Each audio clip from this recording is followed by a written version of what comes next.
2 minutes pour comprendre, aujourd'hui on parle de l'hémophilie et on en parle avec le docteur Laurent Frenzel. Vous êtes rhumatologue au service d'hématologie adulte de l'hôpital Necker. L'hémophilie, qu'est-ce que c'est? Alors, tout le monde a déjà entendu parler de l'hémophilie, on sait que c'est un risque de saignement. Alors comment comprendre? En fait, il faut déjà comprendre que le sang, pour circuler dans les vaisseaux, il doit être juste suffisamment fluide.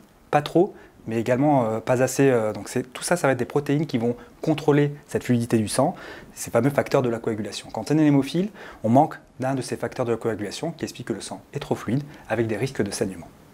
Alors ces facteurs, on peut être hémophile à différents degrés en fonction de ces facteurs, hein, c'est ça? Oui, tout à fait. Donc en fonction du nombre de facteurs qui circulent dans le sang, on va définir des sévérités. On dit une hémophile sévère quand il n'y a pas de facteurs qui circulent, une hémophilie modérée quand il y a 1 à 5% de facteurs qui circulent, une hémophilie mineure jusqu'à 40%. Au-delà, on estime que c'est effectivement normal qu'il n'y a pas d'hémophilie.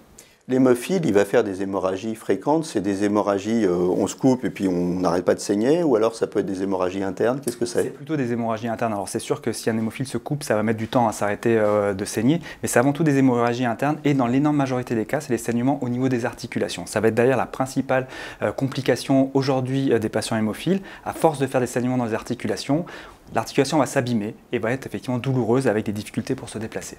L'hémophilie, c'est une maladie génétique? C'est une maladie génétique qui est liée à l'X, c'est-à-dire qu'essentiellement ce sont les garçons qui vont développer la maladie. Par contre, les femmes vont risquer en tout cas de transmettre cette maladie à leur enfant si elles ont un garçon.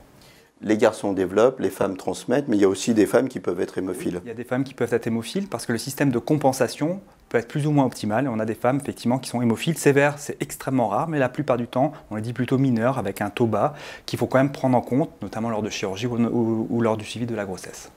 Voilà, écoutez, je vous remercie de toutes ces précisions sur l'hémophilie. Maintenant, on y voit beaucoup plus clair. Merci.